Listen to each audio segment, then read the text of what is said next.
You have probably seen the quotes floating around social media. They usually say something along the lines of, "Protect your peace at all costs. Just cut people off. If they disrupt your energy, block them and walk away." And on the surface, this feels incredibly empowering. When you are emotionally exhausted, the idea of just hitting a delete button on a complicated human being sounds like the ultimate relief. And let us be very clear right at the start. Sometimes that advice is exactly what you need. If someone is truly abusive, deeply manipulative, or constantly causing you profound harm, creating permanent physical and emotional distance is not just healthy, it is necessary for your survival.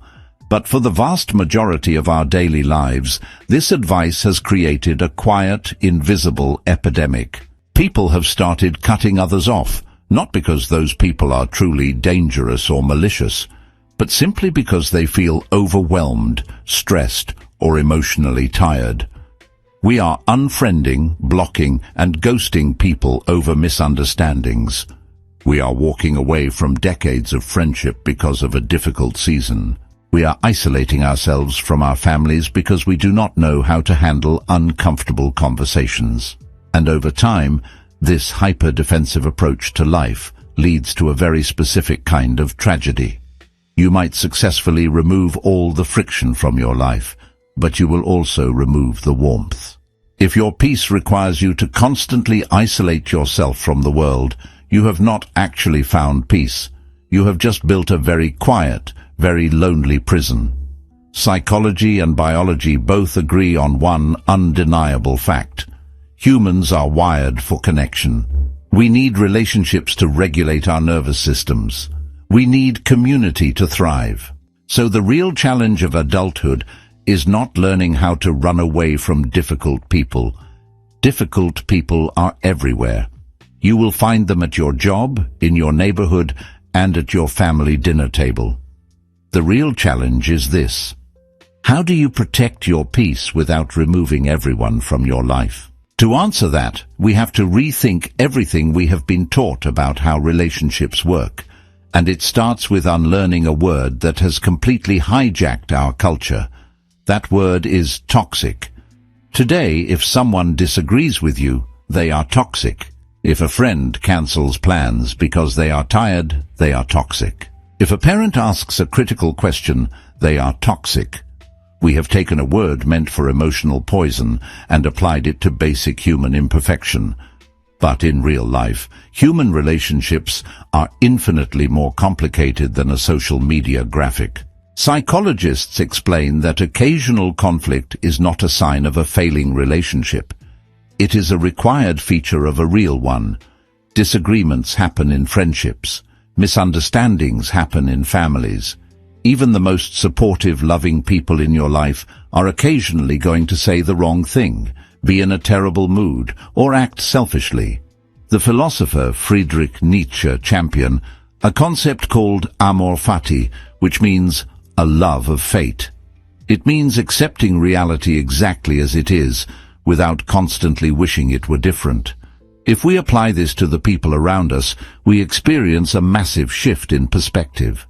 If you walk into a forest and a mosquito bites you, you do not feel betrayed. You do not scream at the mosquito. You know it is a mosquito, and biting is simply in its nature. Yet we have friends, relatives, and colleagues who have shown us exactly who they are for years. We know the friend who is always a little self-centered. We know the uncle who always complains. Every single time they act exactly the way they have always acted, we are shocked. We are hurt. We feel personally victimized. We suffer because we are demanding that a mosquito act like a butterfly. Not every conflict means someone is toxic. Sometimes it just means they are human, and they are flawed, and they are acting out of their own conditioning. If someone repeatedly and intentionally disrespects you, that is a boundary issue. But if the issue is just occasional tension, cutting them off is a dramatic overreaction. The healthier solution is radical acceptance. You accept them as they are, and you adjust your own expectations. When you stop demanding that people be perfect, you stop being disappointed. But this realization naturally brings us to a much deeper problem. If we are not going to cut these difficult people off, how do we handle them when they are standing right in front of us, draining our energy? This is where we must understand the critical difference between avoidance and boundaries. A lot of people think they are setting boundaries, but they are actually just practicing avoidance. Avoidance is ignoring a phone call because you are anxious. Avoidance is skipping a family holiday because you do not want to deal with your mother. Avoidance is a fear response. It is running away. A boundary, on the other hand, is not a wall you build to keep people out. It is a filter you install to protect your internal environment.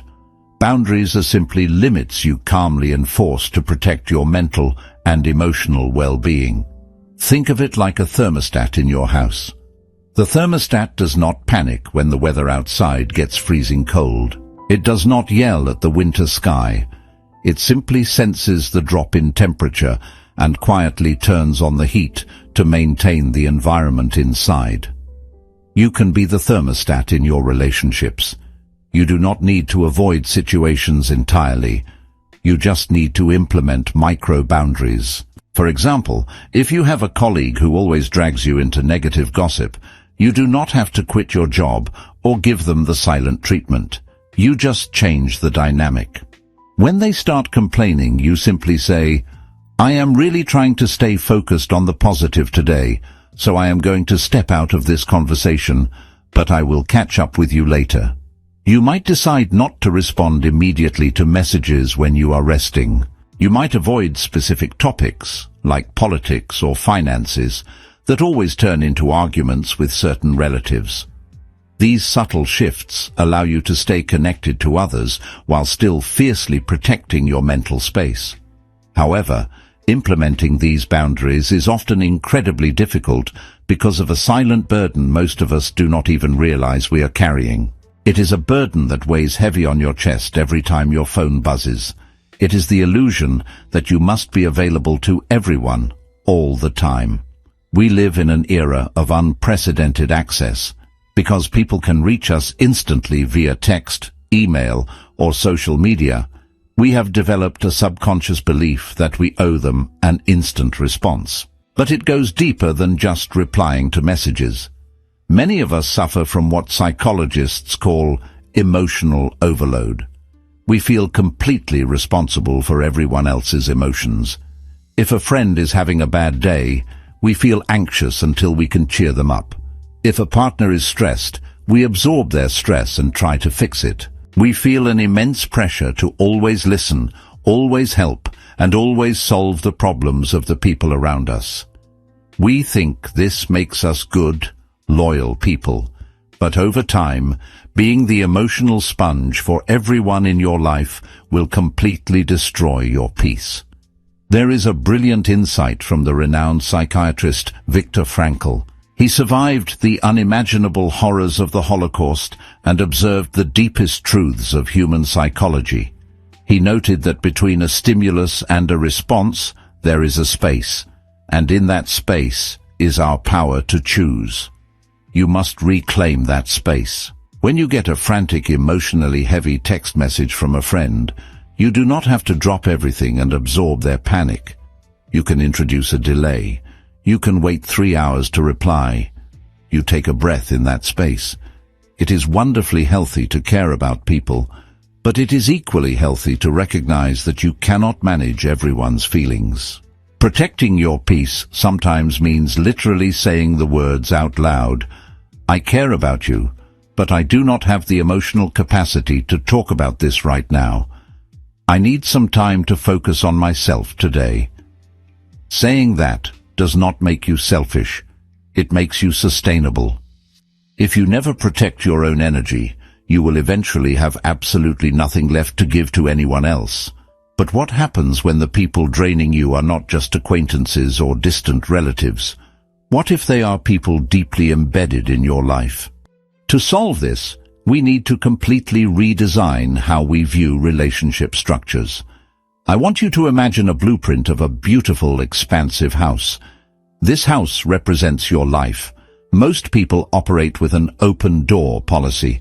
They let anyone wander from the front yard through the living room and straight into their most private spaces. When someone breaks their trust or exhausts them, they get furious and try to forcefully evict that person from the property entirely. We treat relationships as an all-or-nothing game. You are either my best friend, or you are dead to me. But psychology offers a much more elegant solution. Not everyone needs the same level of access to you. Relationships exist on different levels, and the problem only happens when we treat everyone like they belong in the VIP section of our inner circle. You do not have to completely remove someone from your life just because they are not a safe person to share everything with. You simply adjust their access. If you have a friend who is incredibly fun at parties but terrible at keeping secrets, you do not need to formally end the friendship. You just move them out of your private living room and put them on the front porch. You can still wave to them. You can still have a drink with them. You can enjoy their humor and their lightheartedness. But you stop giving them the heavy, delicate pieces of your soul. You downgrade their security clearance. When you learn to meet people exactly where their capacities end, you save yourself years of heartbreak. You stop trying to have deep, philosophical, emotionally vulnerable connections with people who only have the capacity for surface-level small talk. Enjoy the surface level for what it is, and save your deep energy for the rare few who have earned the right to walk into your inner sanctuary. Even with these boundaries in place, you will inevitably find yourself trapped in a room, a meeting, or a dinner with someone who knows exactly which of your emotional buttons to press. They will make a passive-aggressive comment. They will criticize your life choices. They will try to bait you into an argument. This is where you must deploy one of the most powerful psychological tools in existence: emotional detachment. Emotional detachment does not mean you become cold, heartless, or robotic. It does not mean you stop caring about humanity. It simply means you stop absorbing every emotion, opinion, and chaotic vibration around you. The famous psychoanalyst Carl Jung wrote extensively about a concept called projection. He discovered that when people possess traits, insecurities, or fears that they cannot face within themselves, they subconsciously project those traits onto other people. The anger they direct at you is almost never about you. It is a reflection of their own internal haunting. If someone constantly criticizes your ambitions, it is highly likely they are secretly mourning their own unfulfilled dreams. You are just a convenient screen for them to project their movie onto. When you truly understand this, everything changes. You stop being a sponge, and you become a mirror. When someone comes at you with a bad mood, the untrained mind takes it personally. Your heart rate spikes, your defenses go up, and you engage in the battle. But the emotionally detached mind plays a different game. It is a game I call the anthropologist. Imagine you are a scientist studying a peculiar, fascinating species. You are simply taking mental notes. When that difficult person starts their usual complaining, you do not get angry. You get curious. You step back inside your mind and observe. You think to yourself, fascinating. Notice how they try to shift the blame to avoid feeling insecure. Or, look at how their tone changes when they want attention. What an interesting defense mechanism. This is what the Stoic Emperor Marcus Aurelius did. Surrounded by betrayal and war, he built an inner citadel, a fortress of the mind that no one could breach without his permission. Emotionally healthy people learn to observe situations without immediately internalizing them. When you observe instead of absorb, you strip the other person of all their power. You can literally smile, nod, and remain entirely untouched on the inside. But there is one final, silent trap. It is the deepest trap of all, and it is the reason why you still lose sleep over people who are not even in the room with you anymore. Why do we constantly replay arguments in the shower? Why do we craft the perfect comeback days after the conversation ended? Why does our chest tighten when we think about how unfair someone was to us? It is because of a massive source of human suffering, our desperate desire to control how other people see us and how they behave. We want them to understand our side. We want them to realize they were wrong. We want them to apologize and react the way a rational person would react. We are looking for closure. In the 1920s, a psychologist named Bluma Zygarnik made a fascinating discovery. She noticed that waiters in a busy cafe could remember long, highly complex orders perfectly, but only until the food was served. The very second the task was completed, their brains deleted the information. This became known as the Zygarnik effect. Our human brains are hardwired to obsess over unfinished tasks, while instantly letting go of things that are resolved. When you argue with a difficult person, your brain views their lack of understanding as an unfinished task. You feel a burning, almost painful need to have the last word, to prove your point, to force them to close the loop so you can finally relax. But psychology consistently shows us a brutal truth. People only change when they choose to, and some people are entirely committed to misunderstanding you. Here is the ultimate secret to protecting your peace without cutting everyone off. You have to voluntarily leave the loop open. You have to embrace the let them theory. If they want to think you are the villain in their story so they do not have to face their own guilt, let them. If they want to judge your life choices based on their own limited perspective, let them. If they want to stubbornly hold on to a false narrative about who you are, let them. You do not need to defend your character to people who are determined to see you negatively. You do not need to control their perception. The moment you stop trying to convince them, the invisible rope in a game of tug-of-war is dropped. They might still be pulling on their end, but you have walked away. The task remains unfinished to them, but it is completely finished for you. Protecting your peace was never about running away from the world. It was never about blocking every uncomfortable person or retreating into a sterile, lonely bubble. It is about setting clearer boundaries, managing your energy with intention, and deeply understanding which relationships deserve your profound attention, and which ones simply require a polite nod. True peace is not a fortress you build to keep the world out. It is an anchor you drop so deep inside yourself that no matter how violently the external waves crash, you remain unmoved. Let the storm rage. Let people be exactly who they are. You no longer have to control the weather. You only have to steer your own ship. When you start implementing these boundaries and leaving these loops open, your life will transform. But I have to warn you, your brain is about to hit you with a massive, very uncomfortable side effect. As soon as you step back, you're going to feel a heavy wave of guilt. You will worry that you're being cold, or selfish, or a bad person for choosing your own well-being. If you want to know exactly how to rewire that psychological guilt and stop feeling bad for protecting your energy, hit the subscribe button. Because in the next video, we are going to break down the exact psychological formula to silence boundary guilt forever. Until then, stay anchored.